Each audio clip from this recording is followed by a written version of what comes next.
plus. So as we mentioned, this month we're looking at strategy 2, summarizing and note-taking. Marzano says that summarizing and note-taking go together because both strategies require students to process what they see, do, and hear.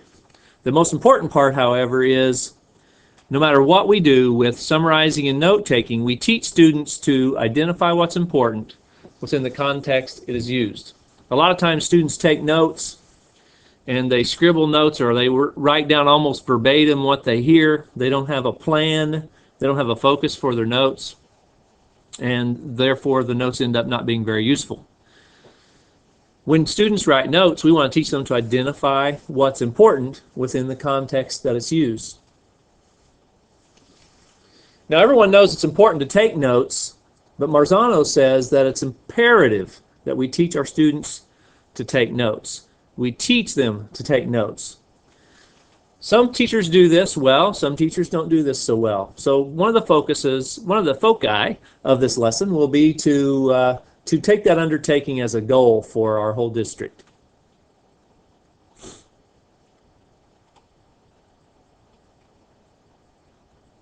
Marzano also teaches that there are 3 important practices for teaching note-taking. Not 3 important note-taking formats, but 3 important practices for teaching note-taking. First of all, teach students a variety of formats. This is very important because of multiple intelligences and the different ways that students learn. We want students to have a variety of methods available to them so that they can take the kind of notes that are most useful to them, the kind of notes that fit their learning style the best. Another imperative is to give students teacher-prepared notes.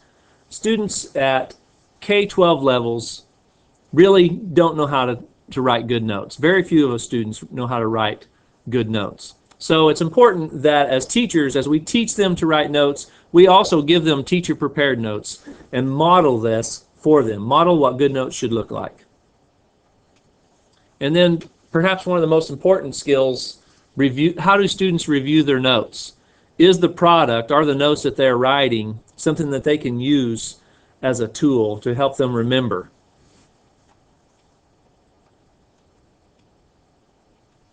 Let's look at giving students teacher-prepared notes.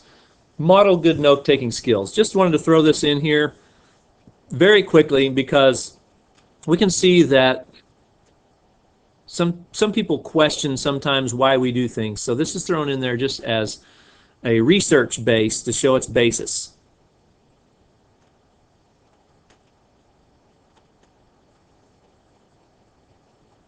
We'll also look at remind students to review their notes. Make sure the product is something they can use as a tool. And here's the research base for that. When students review and revise their own notes, the notes become meaningful and useful. And so there's the research basis for those comments.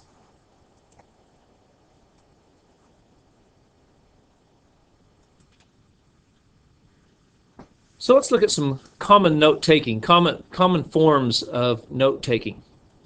The most common form of note formatting, unfortunately, is no formatting at all.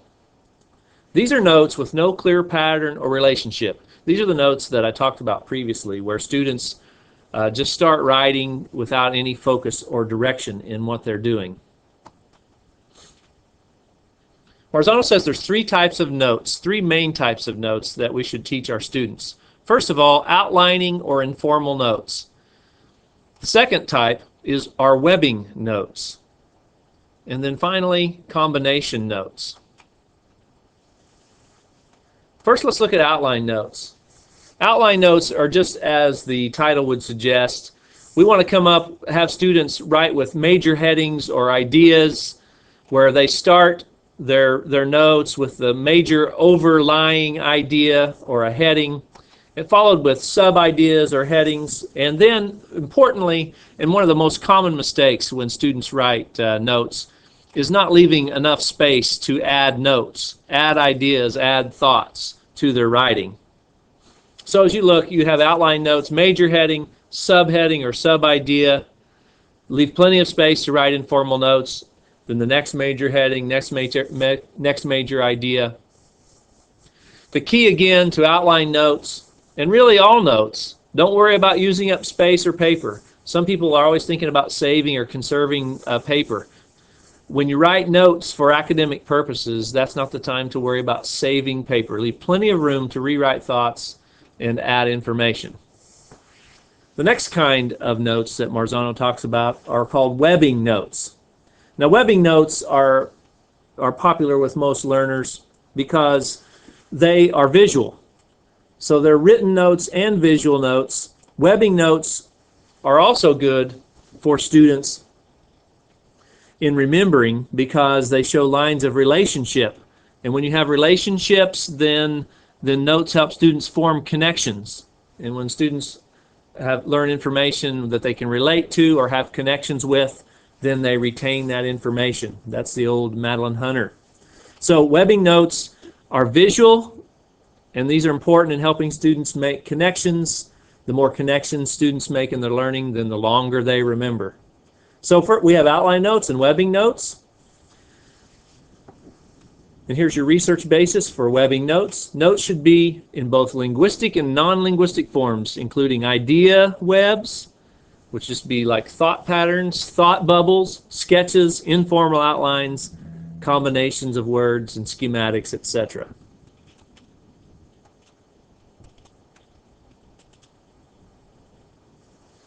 Another advantage of webbing notes is that students can personalize these. If they're drawing pictures, if they're making connections, making relationships, drawing relationships, then they personalize them. And of course, that just goes right along with the strength that we just talked about. Anything that a student internalizes, personalizes, connects to, forms relationships to, helps them remember. Here's a sample of some webbing notes. You have the main idea in the middle, and then the lines. You look at webbing notes. Of course, we've all done graphic organizers of webbing, and lines show relationships, lines show connections, etc. The final type of note we talk about with Marzano is a combination note. In combination notes, students use a combination of the different styles of note-taking. So they might use informal notes, outlining notes, and webbing all on the same page.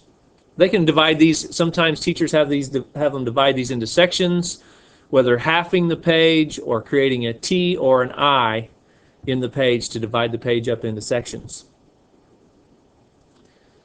And here's a picture of some combination notes.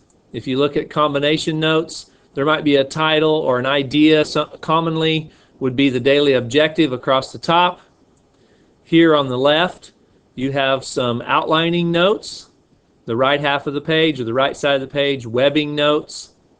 And then at the bottom, they used a summary, had the students summarize the notes.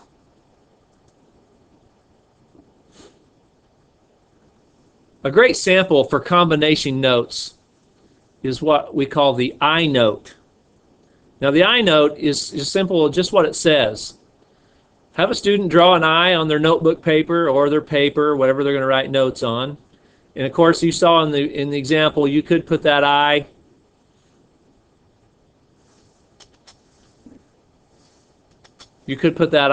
and just move the middle bar over. If you wanted more room on one side of the paper, move that bar over on the I. But here's what the I note looks like. Have a student draw an I on their notebook paper. A lot of times this is just right across the margin up at the top of a piece of notebook paper with about the same space at the bottom.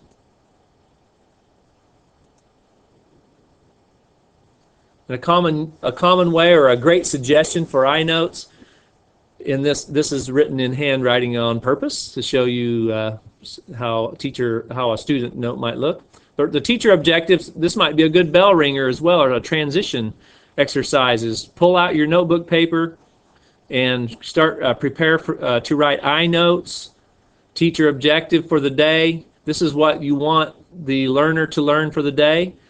And start classes or notes with having students get out paper, write the daily objective at the top of their I notes. The student will, and prepare for class that way.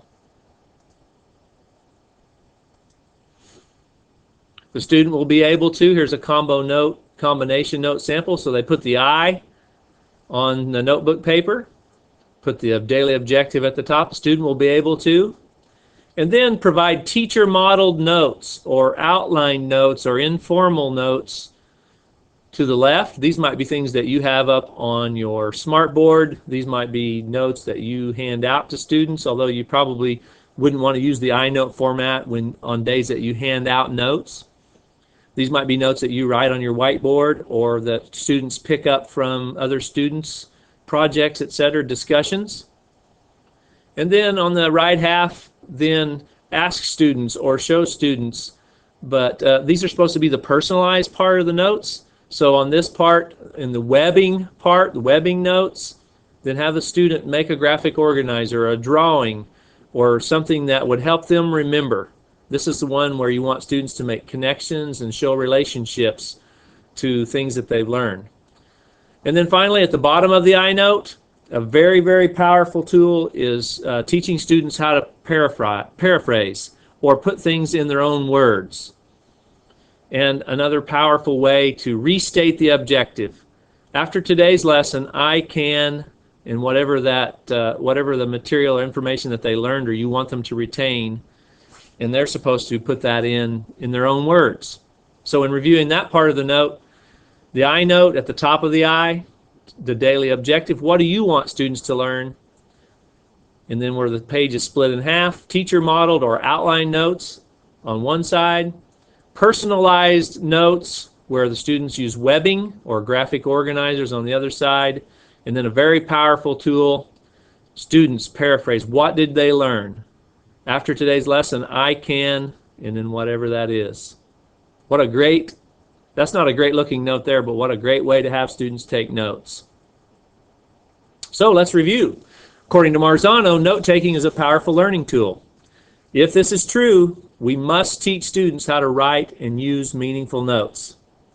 Most all notes fall into three main categories: outlining, which are also known as informal notes; webbing or visual notes, which is where you really want students to personalize their notes; and what I think is the best, combination notes, because kids from all learning backgrounds, all types of learning styles, can find ways to write meaningful notes using the combination method. And this is what we call the I note or the T note, or what I like to call Marzano notes. Now it's time to put this in